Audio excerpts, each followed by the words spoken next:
Silakan duduk Bapak Ibu, saudara-saudara yang terkasih di dalam Tuhan. Sore ini saya akan membawa kita kepada sebuah perenungan yang sangat penting bagi kita semua. Saya memberi tema pada pertemuan sore ini adalah apa kata Tuhan tentang kita, bukan apa kata orang tentang kita. Apa kata Tuhan tentang kita, bukan apa kata orang tentang kita. Jujur Bapak Ibu, saudara-saudara yang dikasihi Tuhan, kita seringkali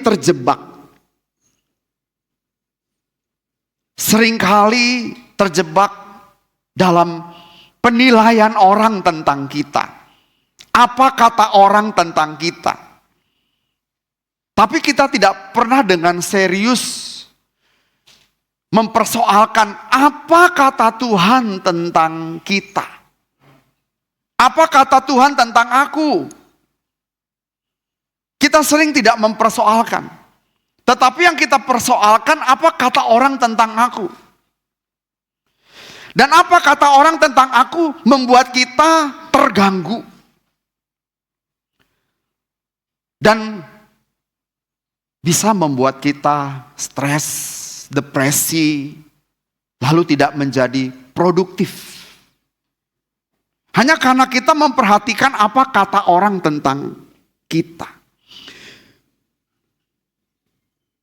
Padahal apa kata orang tentang kita belum tentu benar. Tapi kita cenderung mempercayai apa kata orang lain tentang kita. Entah itu baik atau buruk. Namun hari ini coba kita merenung. Sebetulnya betapa penting, betapa sangat penting masing-masing kita mempersoalkan diri di hadapan Tuhan. Apa kata Tuhan tentang kita? Oleh karena itu saya hendak mengingatkan saudara, apa kata Tuhan tentang kita secara umum? Apa identitas kita menurut Tuhan secara umum? Yang pertama, Bapak Ibu, yang pertama bahwa kita adalah ciptaan yang unik. Kita adalah ciptaan yang unik. Coba kita melihat di dalam Mazmur 139 ayat 14. Mazmur 139 ayat 14. Kita baca sama-sama, 2, 3. Aku bersyukur kepadamu oleh karena kejadianku dahsyat dan ajaib. Ajaib apa yang kau buat dan jiwaku benar-benar menyadarinya. Bapak Ibu, kita ini adalah ciptaan Tuhan yang luar biasa. Ciptaan Tuhan yang luar biasa dijadikan secara ajaib. Dijadikan secara ajaib. Maksudnya apa? Kita ini produk satu-satunya Bapak Ibu. Jadi saya ini satu-satunya di dunia Bapak Ibu. Coba kita perhatikan kiri kanan kita. Lihat baik-baik.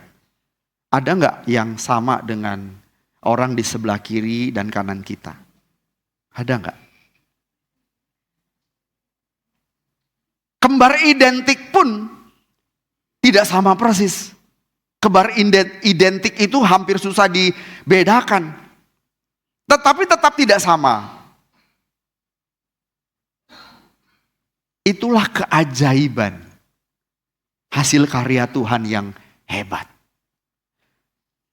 Ada berapa miliar manusia di bumi ini Bapak Ibu?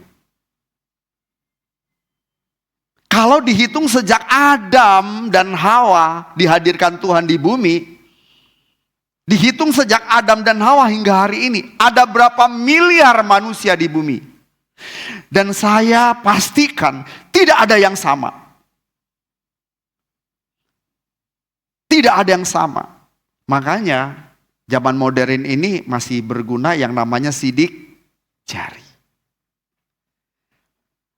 Antara manusia yang satu dengan manusia yang lain, tidak ada yang memiliki sidik jari yang sama.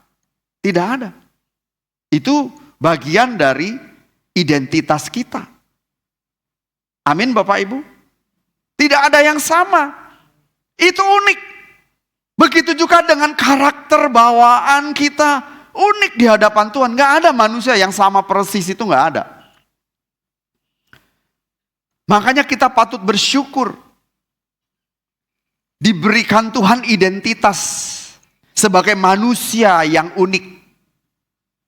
Kita ini bukan limited edition. Bukan Bapak Ibu. Kalau produk terbatas. Limited edition. Itu bukan satu-satunya. Setuju gak Bapak Ibu? Terbatas bukan berarti satu-satunya. Tapi kalau aku ini produk satu-satunya. Pak Juan ini produk satu-satunya. Tidak ada Juan yang lain. Nama Juan banyak. Tapi Juan yang ini satu-satunya. Riko ini satu-satunya. Tidak ada yang lain. Nggak ada. Itu sebabnya sudah seharusnya kita saling mengasihi. Suami istri saling mengasihi. Kenapa? Satu-satunya. Tidak ada yang lain. Kita ini karya Tuhan yang sempurna. Produk satu-satunya. Tidak ada duanya. Coba kiri kanan katakan. Kalau itu istri kita, katakan. Mah, kamu gak ada duanya. Kalau itu suami kita, katakan. Pak, kamu gak ada duanya. Coba kita lihat anak kita. Ini anak saya yang main keyboard, ini gak ada duanya. Satu-satunya. Gak ada yang seperti dia. Ini yang main drum. Anak Pak Pandu, satu-satunya Pak. Tapi memang benar anak satu-satunya nih. Semata wayang. Tapi di dunia ini sampai kapan tidak ada yang persis sama seperti Jose. Jose anak Pak Pandu. Gak ada yang sama. Gak ada. Kita ini unik. Diciptakan Tuhan secara khusus, spesial satu-satunya. Nah yang kedua Bapak Ibu. Kita ini memiliki identitas yang unik. Maksudnya apa? Coba kita lihat di dalam 1 Yohanes 3 ayat 1.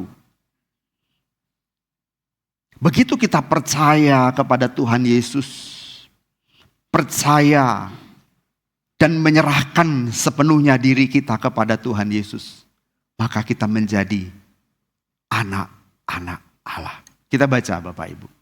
2, 3. Lihatlah betapa besarnya kasih yang dikaruniakan Bapa kepada kita. Sehingga kita disebut anak-anak Allah. Dan memang kita adalah anak-anak Allah. Karena itu dunia tidak mengenal kita. Sebab dunia tidak mengenal Dia. Bapak Ibu perhatikan. Kita ini adalah anak-anak Allah. Bisa menjadi anak Allah bukan karena usaha kita. Tetapi baca. Karena besarnya kasih yang dikaruniakan kepada kita. Karena besarnya kasih Allah. Jadi kita bisa menjadi anak Allah bukan karena perbuatan kita. Tapi kasih karunia. Dianugerahi oleh Tuhan. Bukan karena kebaikan. Bukan karena kecakapan. Bukan karena kepandaian. Bukan karena kelebihan kita. Apa sih kelebihan kita? Kita menjadi anak Allah, diadopsi, diangkat menjadi anak Allah. Semata-mata hanya karena kasih karunia. Kita gak layak untuk menjadi anak Allah. Tetapi dianugerahi, dihadiahi. Hadiah yang sebenarnya kita gak layak terima. Kita ini orang jahat. Kita ini orang berdosa. Lebih banyak tidak benernya kita ini. Lebih banyak tidak jujurnya kita ini daripada jujurnya. Lebih banyak pura-puranya kita daripada ketulusan. Tapi kita ingat firman Tuhan, bahwa kita dijadikan anak. Bukan karena kelebihan kita, tapi karena anugerah. Pemberian yang sesungguhnya kita tidak layak. Inilah identitas kita sekarang. Ketika Bapak dan Ibu menerima Yesus sebagai Tuhan, menyerahkan hidup kepada Tuhan Yesus untuk mengikuti jejaknya, dan kita menjadi anak-anaknya. Perjuangan kita hari ini bagaimana menjadi, bukan saja menjadi anak, sekedar berstatus sebagai anak, berstatus sebagai anak Allah, tetapi kita harus mengejar satu hal ini, berkeberadaan sebagai anak Allah. Katakan amin. Begitu kita percaya, bisa kita berstatus sebagai anak Allah. Tetapi anak Allah yang bagaimana? Ini yang harus kita selalu persoalkan dan perjuangkan. Bukan sekedar berstatus anak Allah, tetapi aku harus berkeberadaan sebagai anak Allah, yang hidupnya selalu berkenan kepada Elohim Yahweh, Bapa di surga. Katakan amin. Ini bukan perjuangan yang mudah. Ini perjuangan yang harus kita lakukan dengan serius, sungguh-sungguh, segenap hati, segenap jiwa. Perhatikan apa yang kita kerjakan. Perhatikan bagaimana kita bersikap. Apa yang kita pikirkan. Perhatikan semua tindakan kita. Adakah kita berkenan di hadapan Bapa di surga? Seperti Tuhan Yesus mendapat predikat dari Bapa. Kalau kita membaca di dalam Matius pasal 3 ayat yang ke-17. Bapa menyatakan, inilah anakku yang kukasihi, kepadanya lah aku berkenan. Mari kita berjuang untuk menjadi anak Allah yang berkeberadaan sebagai anak, yaitu anak yang berkenan di hadapan Bapa. Ini bukan perjuangan yang mudah, berat. Tapi bukan berarti tidak bisa. Bisa. Sama-sama katakan bisa. Aku bisa berkenan. Sama-sama katakan, aku bisa berkenan. Aku bisa berkeberadaan sebagai anak Allah. Kurang mantap. Aku bisa berkeberadaan sebagai anak Allah. Bukan hanya status, tapi keberadaan, benar-benar anak Allah. Yang nanti mewarisi hidup kekal. Yang nanti akan bersama-sama dengan Tuhan Yesus memerintah jagat raya. Ini bukan mimpi Bapak Ibu. Harusnya menjadi target hidup kita. Oleh karena itu jangan memperhatikan apa yang orang katakan tentang kita. Cari tahu apa kata Tuhan tentang kita. Apa kata Alkitab? Yang pertama, kita produk unggulan. Kita ini makhluk yang unik. Yang kedua, kita ini memiliki identitas. Identitas yang unik. Identitas anak Allah. Yang bukan didapat karena kelebihan kita. Tetapi karena kasih karunia Tuhan. Itu pun harus terus dikembangkan. Bukan sekedar berstatus anak, tapi berkeberadaan sebagai anak-anak yang berkenan di hadapan Elohim Yahweh. Seperti Tuhan Yesus mendapat predikat pujian dari Bapa, kita pun harusnya mendapat predikat pujian juga dari Bapa. Inilah anakku yang kepadanya aku berkenan. Jadi bukan satu-satunya predikat itu disematkan kepada Tuhan Yesus. Predikat yang sama juga bisa disematkan kepada kita, Bapak Ibu. Menjadi anak yang berkenan.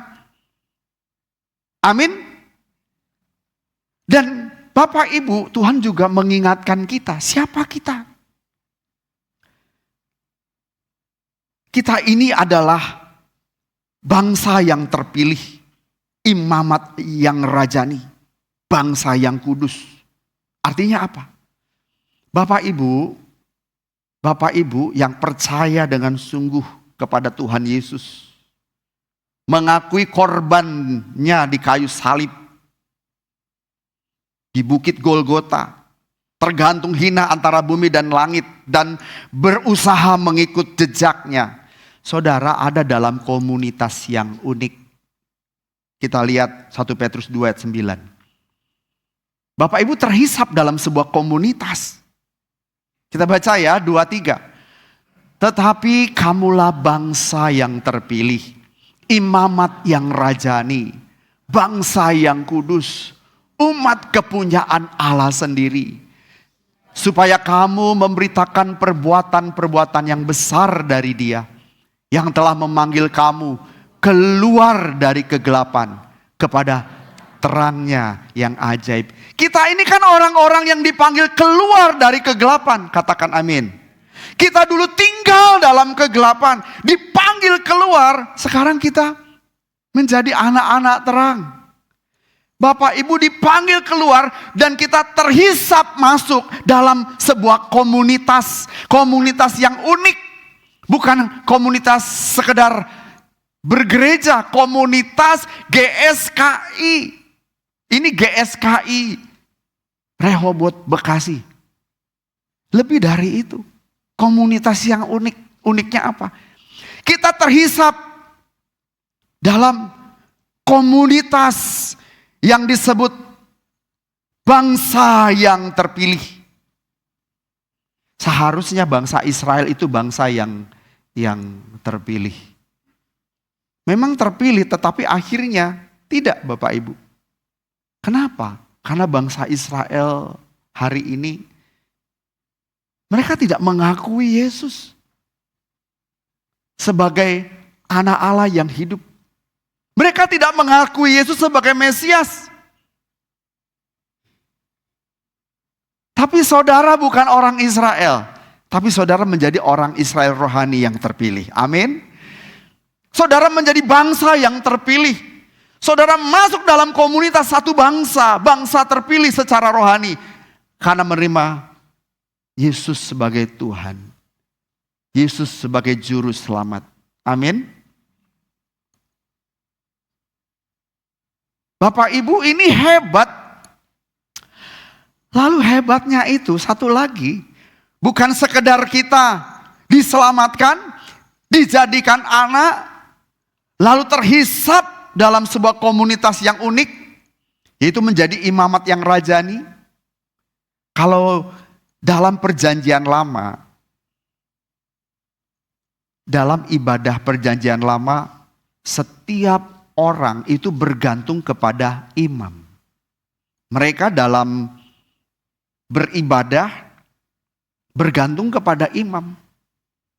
Dan imam besar yang menyerahkan korban darah yang mereka bawa itu. Kalau hari ini kita perlu imam gak Bapak Ibu? Tidak. Karena sudah ada imam besar yang selalu berdoa bagi kita, yaitu Tuhan Yesus. Tuhan Yesus itu imam besar Bapak Ibu. Dan kita ini adalah imam-imam. Itu sebabnya Alkitab berkata tubuhmu adalah bait suci. Di mana Roh Kudus itu tinggal. Tubuhmu adalah bait roh. Hebat gak Bapak Ibu? Kita tidak perlu pengantar. Kita datang sendiri menghadap Tuhan. Yang mengerti katakan amin. Kita tidak perlu pengantara. Kita langsung menghadap Tuhan. Berdoa langsung kepada Tuhan Yesus. Dan di dalam nama Tuhan Yesus. Amin. Kita gak perlu lagi imam besar. Saudara, tidak perlu ada seorang pendeta yang menjadi perantara antara saudara dengan Tuhan. Gak perlu. Kita bisa berdoa sendiri dengan penuh keberanian menghadap Bapa. Asal kita adalah anak. Oleh sebab itu Bapak Ibu, kita punya potensi yang besar. Bukan hanya menjadi makhluk biasa, manusia biasa. Kita ini adalah anak-anak Allah yang punya, sekali lagi, potensi besar dan tujuan yang mulia. Pahami identitas saudara. Sebagai makhluk yang unik. Dicipta satu-satunya, tidak ada yang lain. Yang kedua, saudara memiliki identitas sebagai anak Allah. Ini identitas yang luar biasa. Anak Allah. Pemiliknya siapa? Tuhan. Bapa di surga, kita anaknya. Bu, kalau kita anaknya Tuhan, apa yang harus kita takuti? Mestinya kita gak perlu takut apapun. Karena kita anak Bapa di surga. Takut miskin gak perlu. Anakku gak mungkin dia takut miskin. Dan dia gak pernah berpikir, besok bayaran atau tidak. Dia percaya bapaknya pasti bayarkan SPP. Kita sebagai anak juga mestinya begitu. Percaya. Tuhan pasti menyediakan semua keperluan kita. Amin. Tuhan pasti memelihara kita dengan sempurna. Gak perlu takut apapun. Gak perlu takut masa depan. Sebab masa depan kita di tangan Tuhan. Gak perlu takut setan. Bapak Ibu takut setan? Ada yang begini benar. Kita ini anak Bapa di surga. Pemilik jagat raya. Pencipta jagat raya. Setan itu malaikat yang jatuh. Ciptaan. Kalau kita ada dalam genggaman tangan Tuhan, setan gak bisa ambil kita. Bapak Ibu gak bisa diguna-guna. Kalau kita adalah anaknya, gak bisa diguna-guna. Kita punya identitas yang pasti. Anak Bapa di surga. Dia harus melawan Bapa di surga kalau mau ngapa-ngapain kita. Kalau mau mencelakai kita, harus berhadapan dengan Bapa di surga. Dan kita ada dalam komunitas yang luar biasa. Komunitas bangsa yang dipilih. Bangsa yang terpilih, imamat yang rajani. Kita gak memerlukan lagi bait suci. Saya tanya Bapak Ibu, memang bait suci masih ada? Di Israel ada bait suci? Ini ditanya diam aja lapar kayaknya. Ada bait suci? Cuma puing-puing, gak ada bait suci. Makanya Yesus pernah berkata, runtuhkan bait suci. 3 hari aku membangunnya. Sebab bait suci yang ada, yang kelihatan kokoh, fisiknya ada, nanti tidak ada. Yang ada adalah tubuhmu adalah bait suci. Makanya kita mesti menjaga tubuh kita dari pencemaran dosa. Amin. Supaya kita selalu berkenan di hadapan Allah. Jangan main-main dengan hidup ini Bapak Ibu. Jadi mari kita terus mencari pengertian yang benar tentang siapa kita dalam rencana Tuhan. Dan dengan terus menerus fokus ke depan. Mengabdi kepada Tuhan sampai di kekekalan. Jangan berhenti. Siapa kita di hadapan Tuhan itu harus kita benar-benar cari tahu. Bagaimana kita di hadapan Tuhan. Apa pendapat Tuhan tentang kita. Dan itu yang harusnya meresahkan kita. Kita hanya resah dengan pandangan orang. Tapi gak pernah resah dengan pandangan Tuhan. Gak pernah resah. Kalau ada orang yang menilai kita karena kita nggak punya pasangan hidup, tidak menikah, padahal usia sudah menjelang. Kalau jam itu udah jam 6 sore, berarti sudah maghrib Bapak Ibu. Dan nggak punya pasangan hidup. Coba, terganggu nggak ketika orang bilang, dia mah perjaka tua, perawan tua. Terganggu nggak? Terganggu nggak Bapak Ibu? Yang ngangguk dan berkata tidak terganggu karena sudah menikah. Yang belum menikah coba, umur sudah sekian, sudah menjelang beduk maghrib, dan belum dapat jodoh. Terganggu nggak? Apalagi ketika orang berkata, kapan? Sangat mengganggu. Kapan? Kapan-kapan? Kapan kawin? Bulan Mei. Bulan Mei tanggal berapa? Maybe not, maybe yes. Orang terganggu kalau ditanya terus kapan? Kapan? Terganggu Pak. Apalagi umurnya makin menjelang beduk itu. Pasti terganggu. Mau laki mau perempuan terganggu. Akhirnya menikah, happy luar biasa. Orang nanya lagi, kapan? Apanya? Kapan punya anak?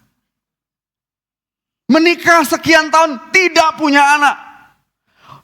Waktu kita tidak punya anak nih, sekian tahun. Orang bilang apa coba? Kita dicap apa? Kutuk keturunan.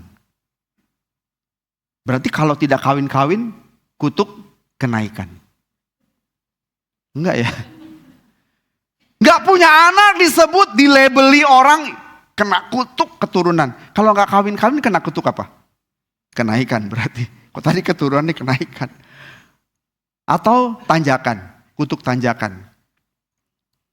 Kutuk melajang, enggak menikah-menikah.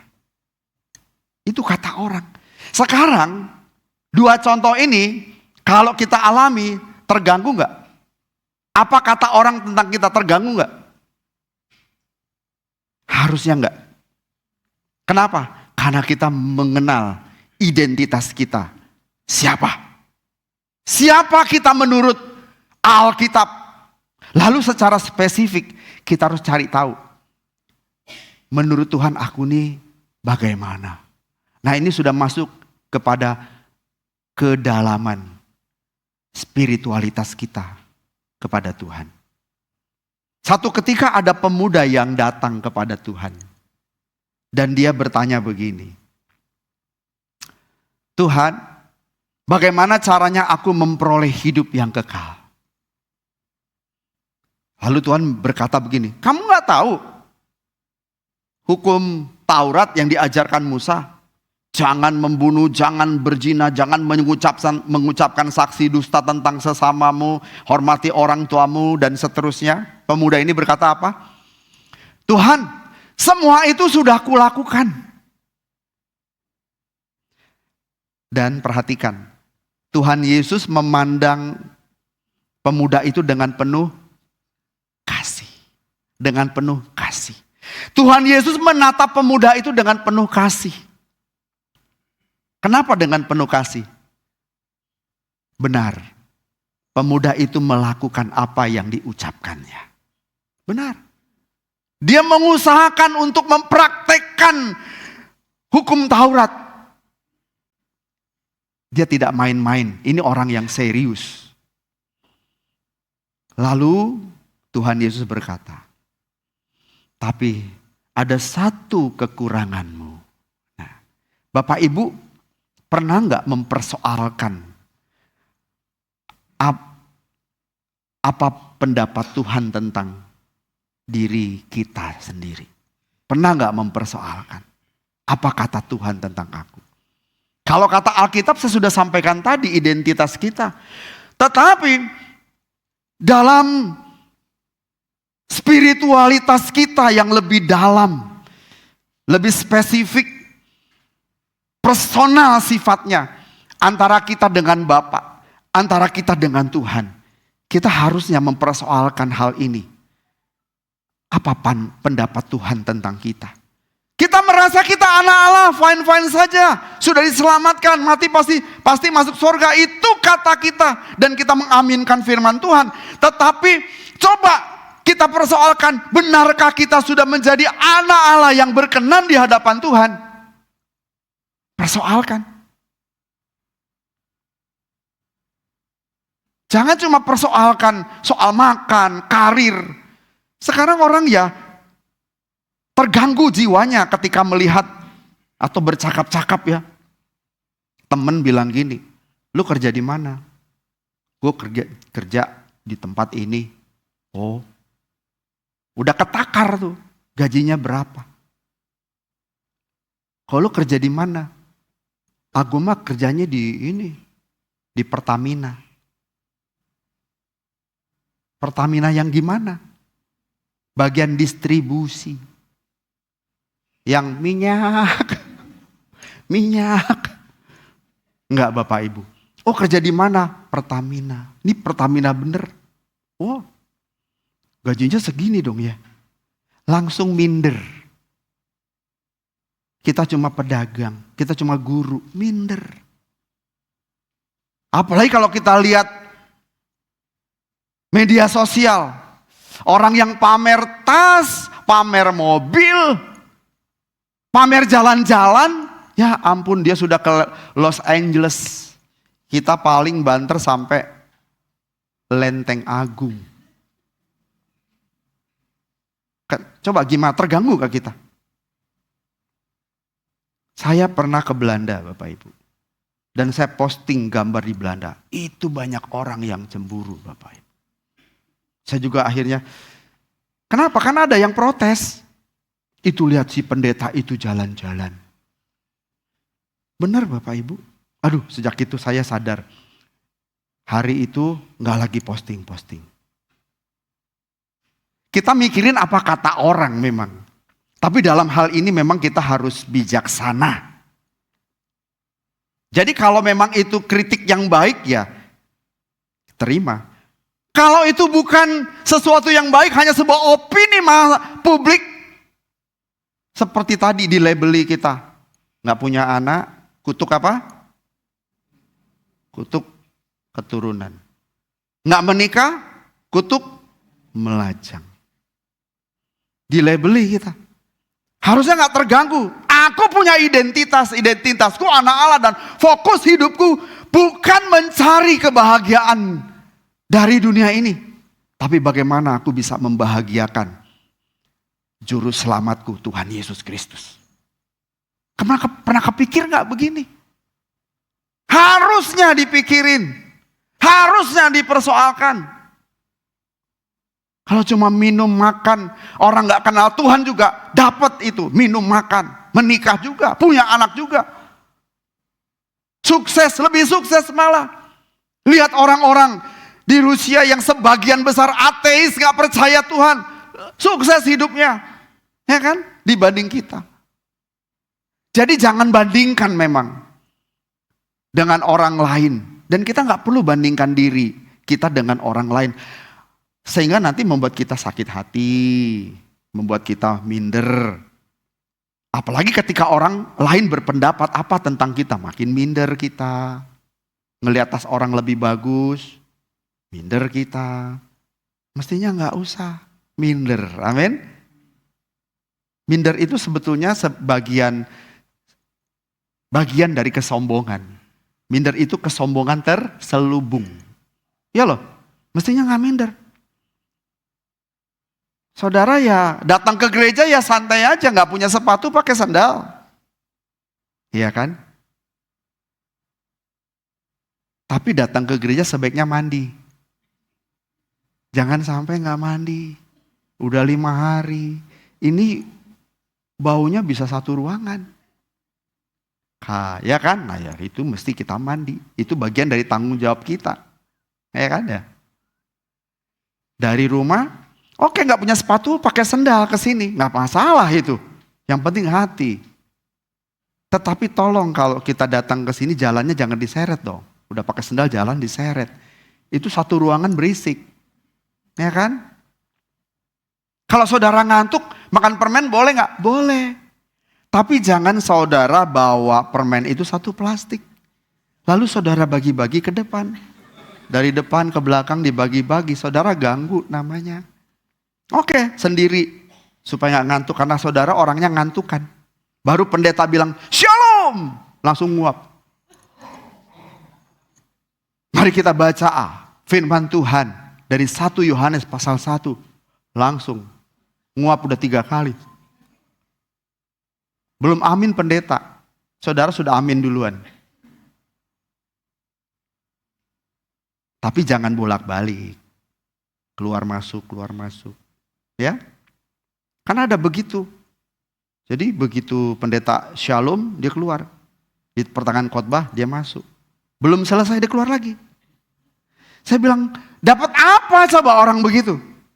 Nggak dapat apa-apa. Jangan, bertahan. Sekarang saudara kalau antri sembako mau pipis, tahan nggak? Ditahan nggak?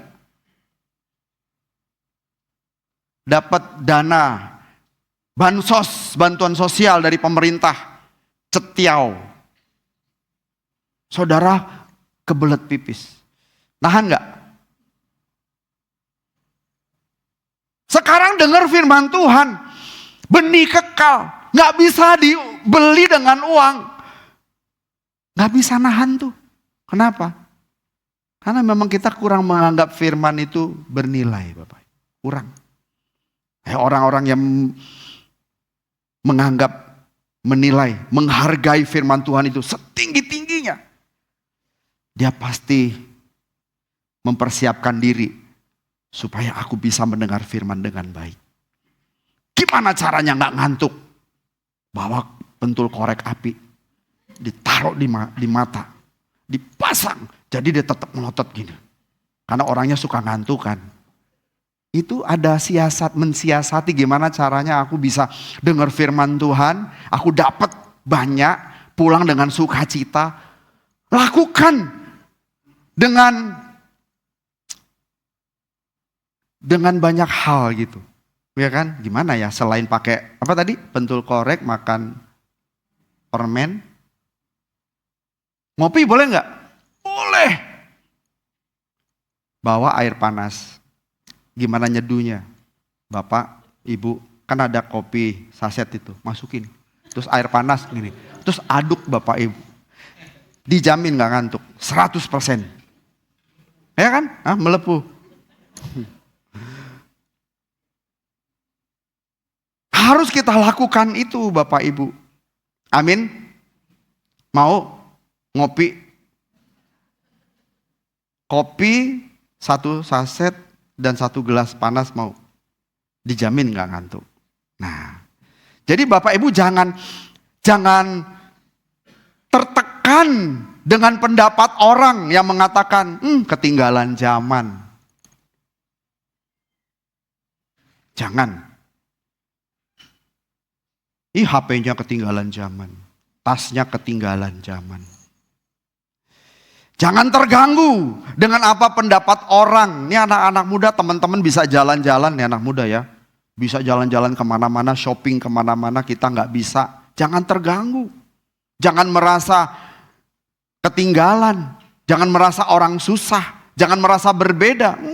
Kita anak Allah yang punya identitas luar biasa, identitas kita. Pemilik jagat raya. Kita anak Tuhan.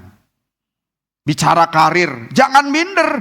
Kalau mereka bisa kuliah di tempat yang bagus, jangan minder. Anak saya pekerjaannya gak bagus. Dalam kacamata manusia jika dibandingkan dengan teman-teman yang lainnya. Tahu gak pekerjaan anak saya apa? Full timer bapaknya. Ada yang meng-hire dia kerja. Tapi saya butuh tenagamu nak. Yang mendukung papa di sini, papa belum menemukan yang lain. Dia bisa main musik kapanpun bisa dipanggil. Nyari-nyari pemain musik hari ini susah. Ada Wani Piro. Kalau ini gratisan bisa. Yang penting dia mendukung pekerjaan Tuhan di sini. Nggak jadi orang kaya raya. Padahal dia sarjana Bapak Ibu. Pekerjaan anak-anak muda yang lain mungkin lebih bagus. Dalam kacamata manusia. Tapi saya berkata, kamu punya identitas anak Allah. Kamu pemilik jagat raya. Pikul beban pekerjaan Tuhan di sini. Jangan bandingkan dengan orang lain yang lebih sukses. Apa-apa. Itu bagiannya rezekinya. Ya kan? Rezeki bapaknya cuma begini. Rezekimu bagaimana melayani jiwa-jiwa ini. Gak perlu minder. Jadi minder gak nak? Enggak, pede aja ya. Gak usah minder. Saya juga bukan pendeta yang terkenal dalam, luar negeri dan luar angkasa Bapak Ibu.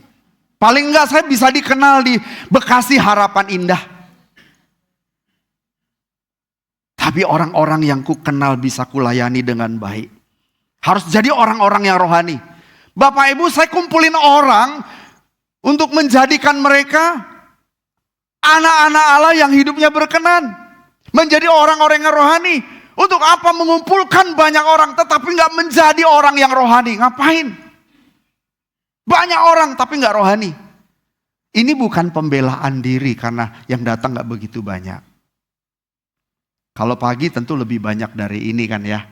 Padat sampai ke depan. Saya gak boleh sombong juga. Tapi sore inilah. Tapi kadang-kadang lebih banyak dari ini juga sore. Karena kebetulan lagi Sincia ya kan. Jadi ada yang WA juga, Pak gak bisa datang. Kenapa? Kunjungi keluarga. Cuma saya bilang harusnya kunjungi gereja dulu baru keluarga. Tapi gak apa-apa sampai satu ketika dia akan berpikir. Mengunjungi Tuhan itu jauh lebih penting. Melayani Tuhan itu jauh lebih penting. Baru setelah itu melayani keluarga. Amin. Ya keluarga kan gak kemana-mana. Gereja juga gak mana-mana Pak. Tapi ada bagian yang harus kamu kerjakan juga di situ. Pekerjaan Tuhan. Harus ditunaikan dengan baik. Ya kan? Harus. Itu tanggung jawab kita. Jadi pekerjaan Tuhan itu kan, Pak, pekerjaan Tuhan itu mulia. Dan kalau kita bisa mengambil bagian dalam pekerjaan Tuhan, sungguh luar biasa. Saudara ada di hati Tuhan. Tuhan pasti kamsiah kepada saudara. Iya. Cuma gak ngomong aja saudara gak dengar. Tapi cara Tuhan nanti memberkati. Ucapan terima kasih Tuhan dengan caranya Tuhan. Mencukupi, menyediakan, menjagai, memberkati hidup saudara. Cuma kadang-kadang ya orang itu luar biasanya begini Bapak Ibu. Saudara kalau bekerja dapat gaji. Oke. Mau berhenti kerja bisa sembarangan? Nggak bisa. Kenapa? Ada kontrak kerja. Saudara bisa dijebloskan ke penjara. Ada kontrak kerja. Nggak bisa sembarangan berhenti. Nggak bisa sembarangan I'm quit. Tapi heran loh. Dalam ladang Tuhan. Tidak sedikit orang yang datang dan pergi seenaknya aja. Kenapa? Dia tidak mengerti bahwa melayani Tuhan itu adalah suatu kehormatan. Melayani Tuhan punya nilai yang tinggi. Saya lihat gitu. Ini singer ngambek. Nggak ada pamit-pamit udah menghilang Bapak Ibu. Well, nggak dijadwal sekali, 2 kali. Ngambek misalnya. Keluar. Kalau kita ketua misalnya, ini ketua pemuda, diganti. Tersinggung. Keluar. Keluarnya ya pamit, baik-baik loh gitu. Ngomong. Tapi kan rata-rata paling gak kirim surat.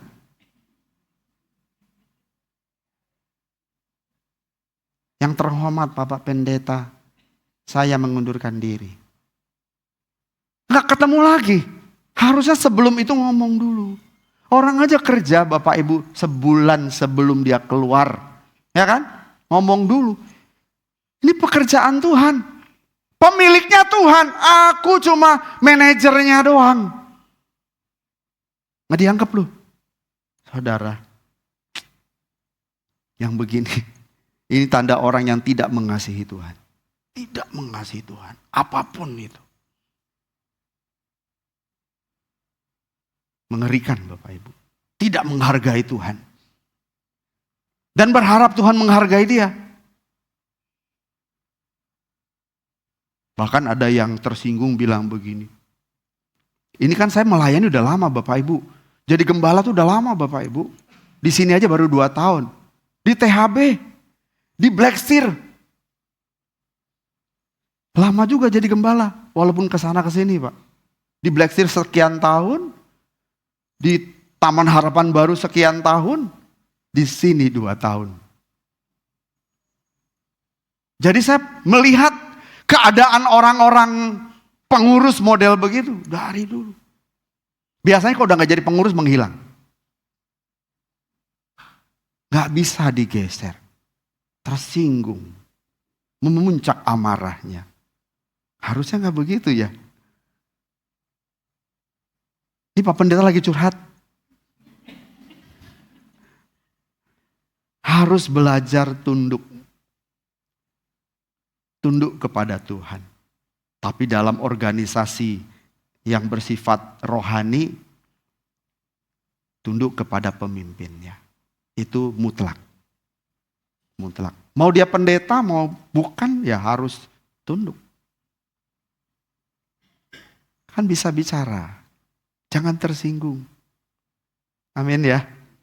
Nah bapak-bapak di sini yang belum melayani jangan takut. Harus melayani. Harus mengambil bagian dalam pekerjaan Tuhan. Saudara pasti diberkati Tuhan. Nggak mungkin tidak. Segala jerih lelah saudara dalam Tuhan tidak akan sia-sia. Tidak akan sia-sia. Nah, sekarang kita pertanyakan gimana pendapat Tuhan tentang aku. Kalau pemuda tadi, pendapat Tuhan tentang pemuda tadi. Tuhan memandang dengan penuh kasih dan berkata, satu lagi, jual segala milikmu. Ini kan pemuda yang mempersoalkan dirinya di hadapan Tuhan loh. Nilainya tuh hampir 100 sebetulnya. Satu lagi, jual segala milikmu, bagi-bagikan kepada orang miskin. Kalau pemuda itu lakukan, sempurna hidupnya. Saudara, yuk kita tanya Tuhan. Jangan terganggu apa kata orang. Tapi mestinya kita cari tahu apa kata Tuhan tentang kita. Dan terganggulah di sana. Supaya kita bisa merubah diri kita. Sampai kita berkeadaan berkenan di hadapan Tuhan. Jangan cuma merasa kayaknya berkenan nih. Jangan kayaknya. Pastikan kita ini berkenan. Amin. Saya rindu Bapak Ibu semua menjadi orang-orang yang rohani. Orang-orang yang takut Tuhan. Orang-orang yang mencintai Tuhan. Orang-orang yang mengabdi kepada Tuhan. Yang mengambil bagian dalam pekerjaan Tuhan. Jangan tertekan dengan apa kata orang. Jangan tertekan apa kata opini orang. Belum tentu dia benar. Belum tentu. Pendapat manusia itu memang bisa berbahaya. Tapi tidak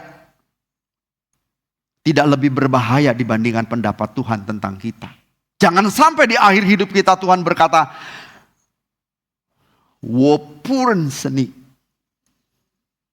Aku tidak mengenalmu. I never knew you." Kita merasa fine-fine aja di sini.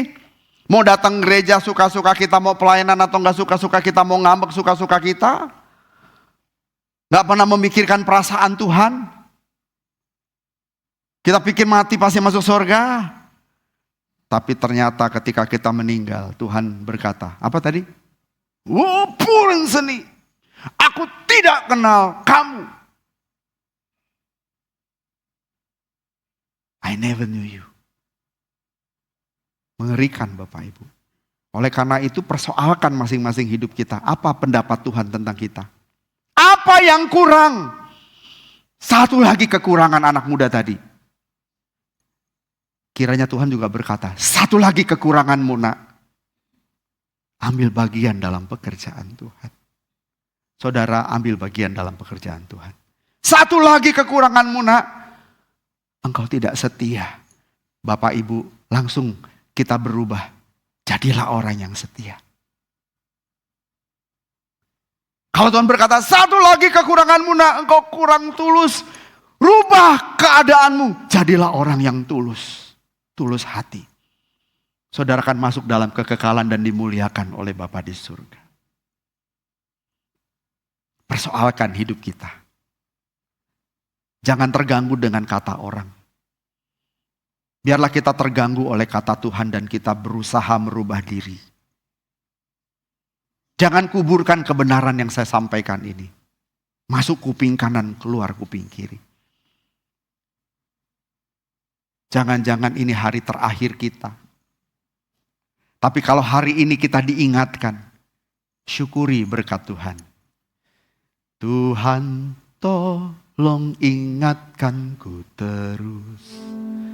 Hidup di bumi seperti arus yang tak henti mengalir menuju lautan keabadian. Bapak Ibu, kita makin hari makin tua. Terus berjalan. Tanpa sadar kok kita udah setua. Tanpa sadar kok anak kita sudah sebesar ini. Kita gak mungkin kembali ke masa lalu. Tenaga kita makin terkuras, makin lemah. Dan pada akhirnya kita akan terbujur kaku. Yuk fokus ke kekekalan. Kalau hari ini kebenaran firman disampaikan, biarlah Bapak Ibu membuka hati. Jangan keraskan hati. Jangan kubur kebenaran ini. Siapapun yang mengatakannya, pasti ada Tuhan yang menghendaki aku mengatakan ini buat Bapak dan Ibu. Terima. Persoalkan di hadapan Tuhan. Jangan tunggu nanti. Seperti arus yang terus bergerak. Hidup kita terus berjalan. Sampai akhirnya kita gak tahu kapan nadi kita berhenti. Jantung kita berhenti berdetak. Kita gak tahu. Kemarin aku dibangunkan Tuhan. Dan ada pertanyaan dalam hatiku. Kalau engkau mati hari ini. Benar Bapak Ibu. Kau dikenal Tuhan atau tidak? Itu kupersoalkan. Benar. Beberapa hari saya gelisah. Tidur nyenyak gak nyenyak. Gelisah. Sampai akhirnya aku menghayati kalau aku mati bagaimana. Pasti mati. Tapi aku harus mempersiapkan diriku dengan baik. Harus menunaikan pekerjaan Tuhan dengan baik. Yuk kita minta Tuhan tolong agar kita menjadi orang-orang setia. Tuhan menolong kita agar kita menjadi orang-orang setia. Tuhan tolong. Amin.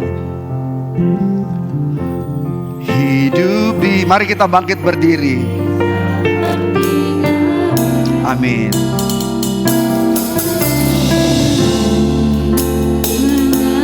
Menuju lautan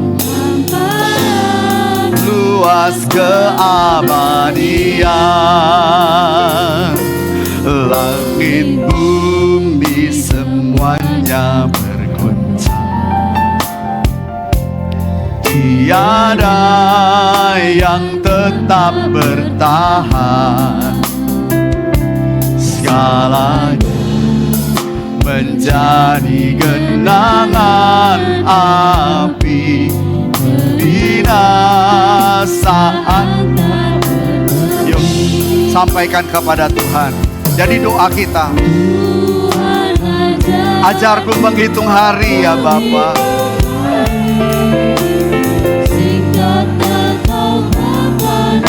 Ajar aku menghitung sisa hari yang aku miliki. Kami semua berkejar-kejaran. dengan kematian kami. Kiranya kami berkenan di hadapan Tuhan. Ajarku Tuhan, Tuhan ajarku menghitung hari, singkat kapan akhirnya,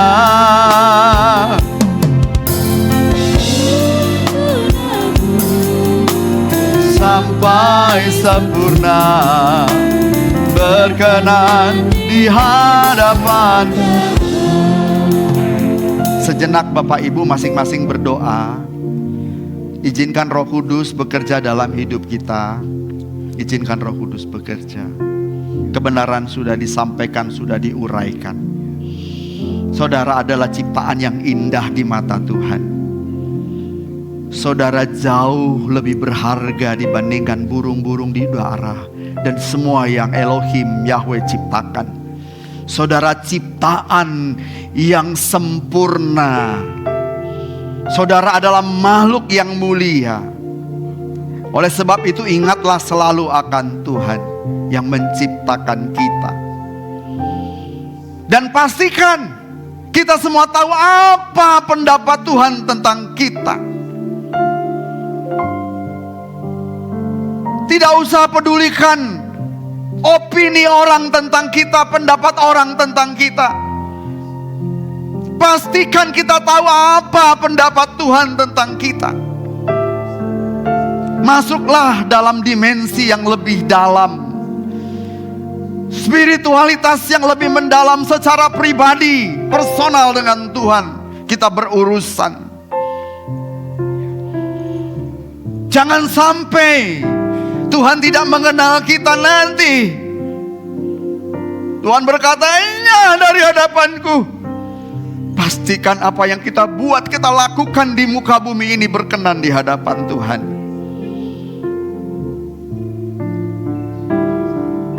Tuhan menghendaki kita bukan hanya berstatus sebagai anak, tetapi berkeberadaan sebagai anak. Anak yang berkenan. Jadi pastikan apa pandangan Tuhan tentang kita, apa penilaian Tuhan tentang kita. Izinkan Tuhan mengubah hidup kita. Haleluya. Glory haleluya. Hari ini kami bersyukur atas kebenaran firman-Mu, Bapa. Patikan firman-Mu secara permanen di hati kami. Kami bawa pulang berkat-Mu ini dengan penuh sukacita. Haleluya. Katakan kembali, Tuhan ajar. Tuhan ajarku menghitung hari,